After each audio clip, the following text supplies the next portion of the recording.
Salve. Selamat pagi saudara-saudari yang dikasihi Kristus.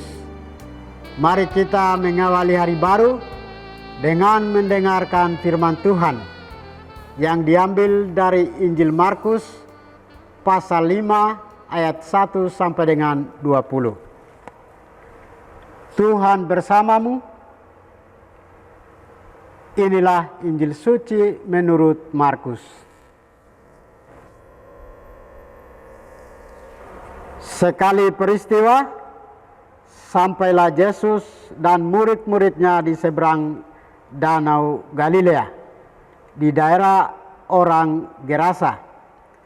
Baru saja Yesus turun dari perahu, datanglah kepadanya seorang yang kerasukan roh jahat dari pekuburan. Orang itu diam di sana dan tidak ada lagi yang sanggup mengikatnya dengan rantai sekalipun. Sudah sering ia dibelenggu dan dirantai, tetapi rantai itu diputuskannya dan belenggu itu dimusnahkannya, sehingga tidak ada seorang pun yang cukup kuat untuk menjinakkannya. Siang malam ia berkeliaran di pekuburan dan di bukit-bukit sambil berteriak-teriak dan memukuli diri dengan batu. Ketika melihat Yesus dari jauh, berlarilah ia mendapatkannya. Ia lalu menyembahnya dan dengan keras ia berteriak, "Apa urusanmu dengan aku, hai Yesus, Anak Allah yang Maha Tinggi? Demi Allah, jangan siksa aku."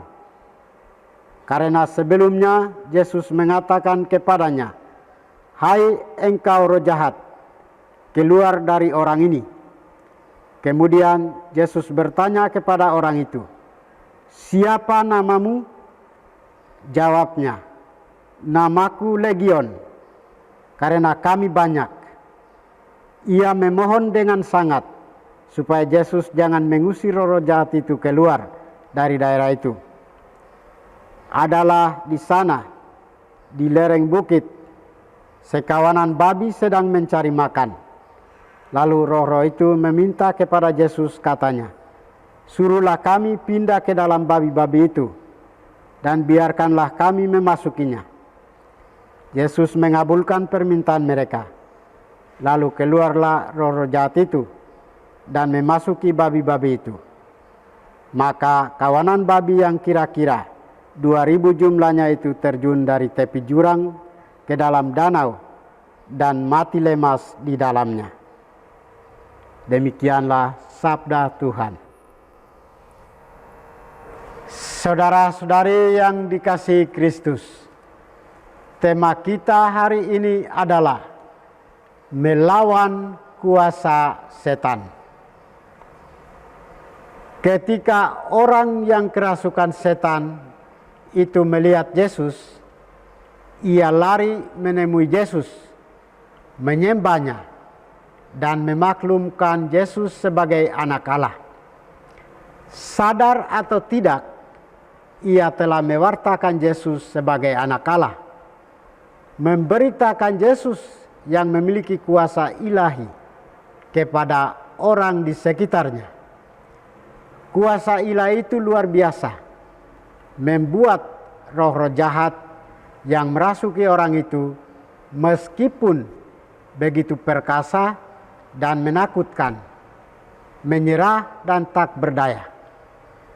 Ironisnya adalah orang-orang Yahudi dan para murid selama ini belum pernah mewartakan Yesus sebagai anak Allah yang penuh kuasa seperti itu.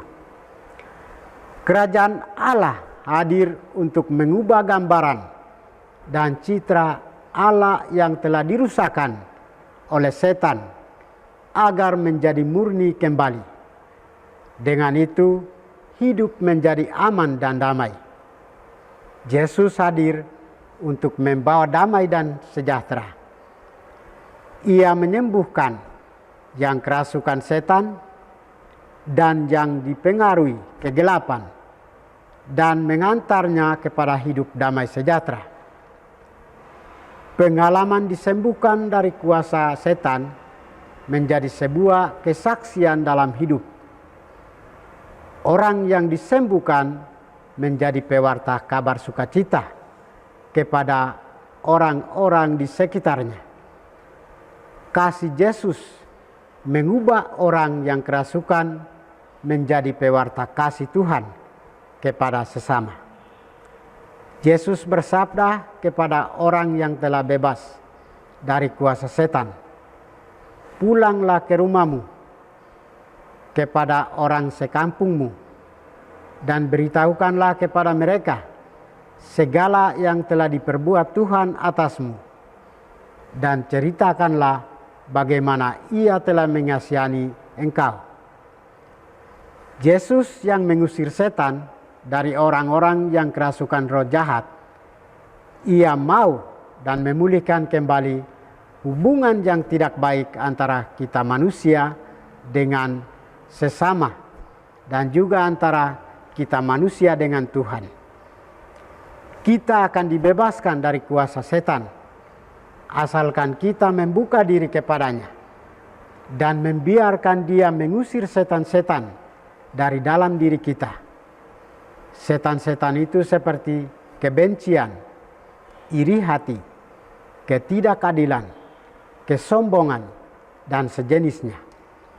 Dengan ini kita akan memperoleh ketenangan dan kedamaian lahir maupun batin. Kita juga membiarkan diri disembuhkan oleh Yesus Kristus. Kita juga mengalami belas kasih Allah dalam hidup kita. Maka tugas kita adalah bersatu dengan Yesus dan berusaha melawan kuasa setan. Tugas kita yang lain adalah siap menjadi pewarta kasih, kebaikan, kegembiraan, dan kebahagiaan yang telah kita terima dari Tuhan sendiri. Tuhan memberkati kita. Marilah kita berdoa. Tuhan, pagi ini kembali kami naikkan syukur dan permohonan. Terima kasih sudah menjaga kami saat kami tidur maupun bangun. Terima kasih untuk udara sejuk dan segar pagi ini. Bukalah mata hati kami dan mampukan kami memandang kemurahan dan karya-Mu, serta memuji dan memuliakan-Mu melalui pekerjaan dan pelayanan kami hari ini. Bimbinglah kami selalu untuk menyadari kesalahan kami dan bertobat, sehingga kami sungguh rendah hati, mau membuka hati dan siap menerima rahmat-Mu yang tinggal dalam hati kami. Kristus terang dunia, berkatilah keluarga kami, jadikanlah kami alat kasih-Mu, dan pantaskanlah kami menjadi hamba-Mu yang setia. Demi Kristus Tuhan dan pengantara kami. Tuhan bersama-Mu, semua kita sekalian, orang-orang yang kita kasih dan doakan, seluruh aktivitas kita hari ini, dilindungi, dibimbing, dan diberkati oleh berkat Allah yang Maha Kuasa. Dalam nama Bapa dan Putra dan Roh Kudus. Amin.